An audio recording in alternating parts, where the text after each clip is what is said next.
What's going on, guys? Team Titan here. This is gameplay on Arcaden, and it's I'm going to be rushing with the MP9 or the P90, sorry, and it's a 27 and 2. Anyway, moving straight on to the topic of this video because it's kind of short.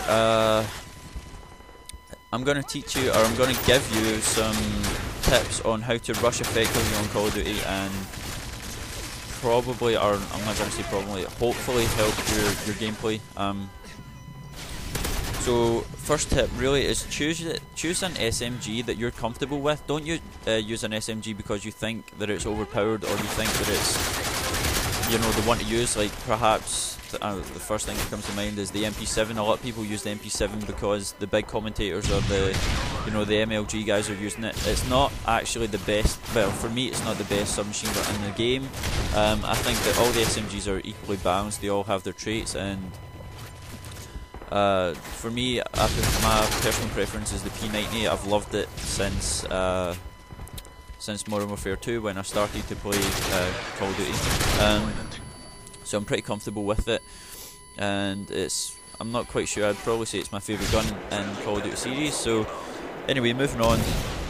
Attachments for your gun, probably use rapid fire along with extended mags or the silencer.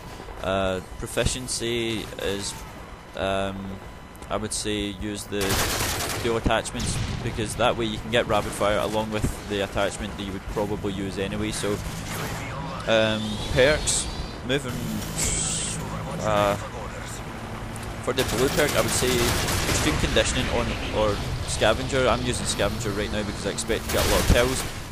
This team weren't particularly the best. Well, in fact, they were pretty good. I mean, I was just having a good game, so I was expecting to get a lot of kills, so I stuck on scavenger. If you're not expecting to get a lot of kills, your best bet would be sleight of hand or extreme conditioning. Sleight of hand because, you know, that super fast reload and weapon switch is extremely helpful, gets you out of a lot of sticky situations.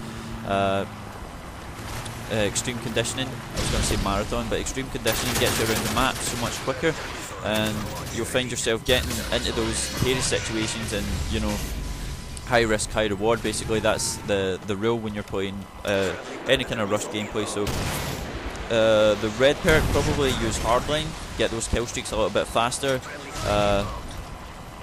is a definite help, especially getting that predator. That predator is a milestone to pretty much every kill streak in the game.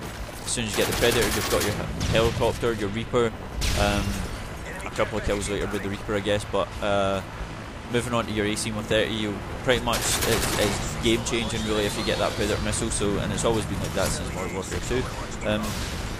Moving on to the dead silent, or the dead silence tier. I think that's the yellow perks. Yeah. If you have a headset, then yeah, definitely dead silence. Or even then, if you have a headset, you might prefer steady aim. I'm using steady aim right now with the P90 because it's extremely effective, especially with rapid fire. It'd be so much better if I had the extended mags along with it, but at this particular time I hadn't actually unlocked them. So moving on, tip 3, probably your kill streaks, I guess. As for kill streaks, again, use your assault. That predator missile is extremely effective. If you're not going to use the predator missile, then probably your UAV. That will help out your team and yourself getting up to that, maybe that 7th kill streak, which will again take you onto your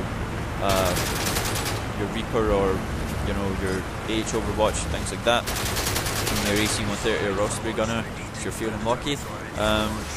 The thing about rushing, try not to get frustrated, because if you do, you'll just find yourself rushing ahead of the enemy, like straight into them. What you want to do is actually crush them from the side, flank them. This team weren't particularly the greatest against me. I don't know why. Maybe it was just the way I was playing. My play style clashed with theirs. But anyway, moving on. Your key to survival is probably running away from gunfights and trying not to get too hooked up. If you don't chase a kill, basically, is what I'm trying to say. If you get a couple of hits on a guy and he gets away, do not chase after him. Just make sure, if it's safe, you can chase after him. But I mean, and if you find yourself in like a situation just like that, where I was head on with the enemy, try and do your best. You're gonna need fast reflexes. Even that Steady Aim Pro is extremely helpful as well if you don't have those reflexes and stuff like that. So another thing is map knowledge. I'm just gonna quickly go through this. Map knowledge is extremely helpful. Knowing those spots where people are hiding or gonna be hiding, spawns, things like that. That's pretty much all. So hopefully this will help your gameplay, especially your rushing game. And yeah, I'm Teen Titan, and I'm out.